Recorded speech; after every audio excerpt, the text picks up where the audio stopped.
ಓಂ ನಮಃ ಶಿವಾಯ. ವೀಕ್ಷಕರೇ, ನಮ್ಮ ವಿಶೇಷ ವಿಷಯ ಏನ್ ತಿಳಿಸ್ತಾ ಇದ್ದೇವೆ ಈ ದಿನಗಳಲ್ಲಿ? ಆರ್ಥಿಕ ಸ್ಥಿತಿ, ಯಾವ್ಯಾವ ರಾಶಿಗಳವರು ಏನೇನು ಮಾಡಿದ್ರೆ ಆರ್ಥಿಕ ಸ್ಥಿತಿ ಆಗುತ್ತೆ ಅಂತ ತಿಳಿಸಿದ್ದೇವೆ. ದಯವಿಟ್ಟು ವಿಡಿಯೋವನ್ನ ಸಂಪೂರ್ಣವಾಗಿ ನೋಡಿ. ಇವತ್ತಿನ ರಾಶಿ ಬಂದ್ಬಿಟ್ಟು ಕಟಕ ರಾಶಿ.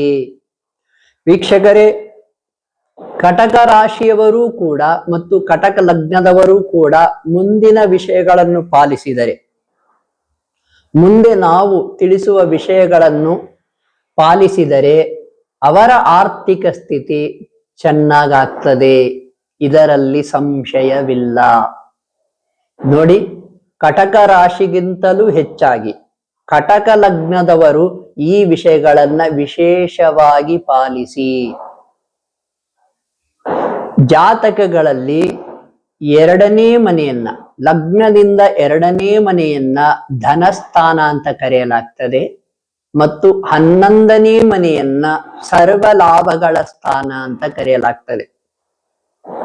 ಎರಡನೇ ಮನೆ ಹೆಚ್ಚು ಶಕ್ತಿಯನ್ನು ಪಡ್ಕೊಂಡ್ರೆ ನಿಮಗೆ ದುಡ್ಡು ಕಾಸಿನ ಸ್ಥಿತಿಗತಿ ಚೆನ್ನಾಗಾಗ್ತದೆ ಮತ್ತು ಮನೆಯಲ್ಲಿ ಶಾಂತಿ ನೆಲೆಸ್ತದೆ. ಆದ್ದರಿಂದ ಈ ಕಟಕ ಲಗ್ನಕ್ಕೆ ಎರಡನೇ ಮನೆ ಬಂದ್ಬಿಟ್ಟು ಸಿಂಹ ರಾಶಿಯಾಗಿರ್ತದೆ. ಸಿಂಹ ರಾಶಿಯ ಅಧಿಪತಿ ಸೂರ್ಯನಾಗಿರುವುದರಿಂದ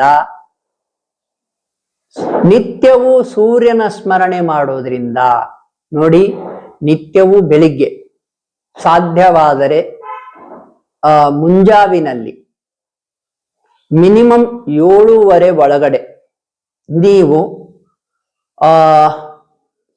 ಸೂರ್ಯನಿಗೆ ಕಟ್ಟಕಡೆ ಪಕ್ಷ ಉದ್ದಿನ ಕಡ್ಡಿಯನ್ನಾದ್ರೂ ಬೆಳಗುವುದರಿಂದ, ಬೆಳಗ್ಬಿಟ್ಟು ಸೂರ್ಯನತ್ತ ಕೈ ಮುಗಿದು ಓಂ ನಮೋ ಸೂರ್ಯಾಯ ನಮಃ, ಓಂ ನಮೋ ಸೂರ್ಯಾಯ ನಮಃ, ಓಂ ನಮೋ ಸೂರ್ಯಾಯ ನಮಃ ಅಂತ 12 ಸಾರಿ, ಕಡಿಮೆ ಅಂದ್ರು 12 ಸಾರಿ ಧ್ಯಾನ ಮಾಡಿ. ನೀವು ಹೆಚ್ಚು ಮಾಡ್ತೀರಂದ್ರೆ ಇನ್ನೂ ಒಳ್ಳೆಯದು. ಹೀಗೆ ಮಾಡುವುದರಿಂದ ನಿಮ್ಮ ಎರಡನೇ ಮನೆ ಆಕ್ಟಿವೇಟ್ ಆಗ್ತದೆ. ನೋಡಿ, ಸೂರ್ಯ ನೀವು ಎಲ್ಲಿ ಹುಡುಕೋ ಅವಶ್ಯಕತೆ ಇಲ್ಲ. ಸೂರ್ಯ ದೇವರನ್ನ ನಿತ್ಯವೂ ನೀವು ನೋಡಿ, ಆದಿತ್ಯ ನಾರಾಯಣ ಅಂತ ಕರೀತಾರೆ ಸೂರ್ಯನನ್ನ. ಕಣ್ಣಿಗೆ ಕಾಣೋ ದೇವರು ಅಂತ ಕೂಡ ನೀವು ಕರೆಯಬಹುದು.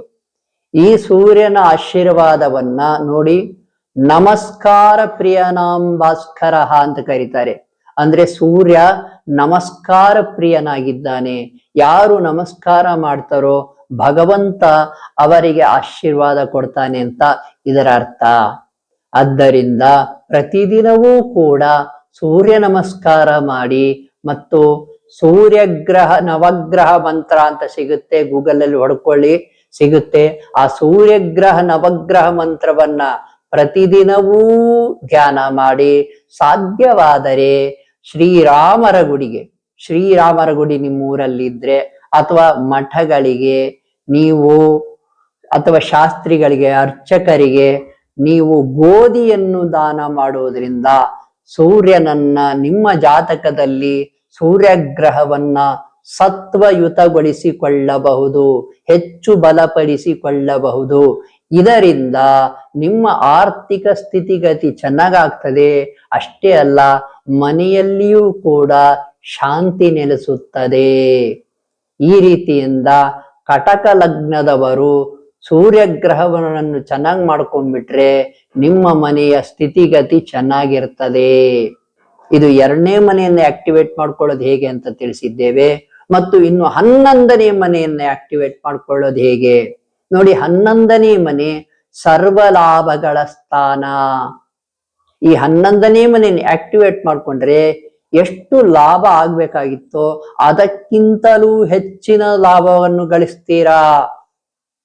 ಆದ್ದರಿಂದ ನೋಡಿ, ಕಟಕ ಲಗ್ನಕ್ಕೆ, ಮತ್ತೊಮ್ಮೆ ಹೇಳ್ತೇನೆ, ಕಟಕ ಲಗ್ನಕ್ಕೆ 11ನೇ ಮನೆ ವೃಷಭ ರಾಶಿಯಾಗಿರುತ್ತದೆ.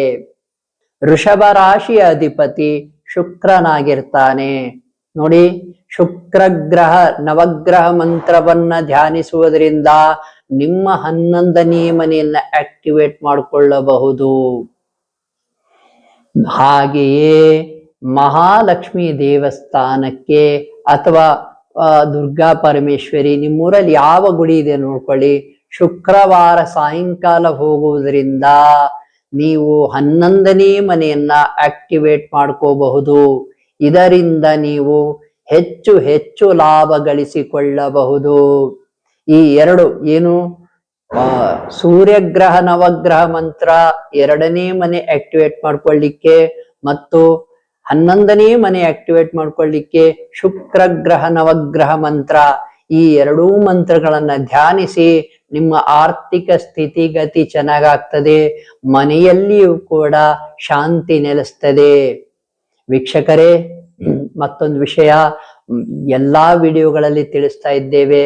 ನಮ್ಮ ಯೂಟ್ಯೂಬ್ ಚಾನಲ್ ನಂಬರ್ ಅನ್ನ ನಾವು ನಿಮಗೆ ಡಿಸ್ಪ್ಲೇ ಮಾಡಿದ್ದೇವೆ. ನಮ್ಮ ಎಲ್ಲಾ ವಿಡಿಯೋಗಳಲ್ಲಿ ಯಾರ್ಯಾರಿಗೂ ವಾಮಾಚಾರದ ತೊಂದರೆ ಇದೆ, ಭಾನಾಮತಿ ತೊಂದರೆ ಇದೆ, ಮತ್ತು ಯಾರಿಗೆ ಕೈ ಮದ್ದು ಹಾಕಿ ಊಟದಲ್ಲಿ ಏನು ಮಾಟ ಮಂತ್ರ ಮಾಡಿ ನಿಮಗೆ ಮದ್ದು ಹಾಕಿದ್ದಾರೆ, ಎಲ್ಲವನ್ನು ತೆಗೆಯುವ ವ್ಯವಸ್ಥೆಯನ್ನ ನಾವು ಮಾಡಿದ್ದೇವೆ.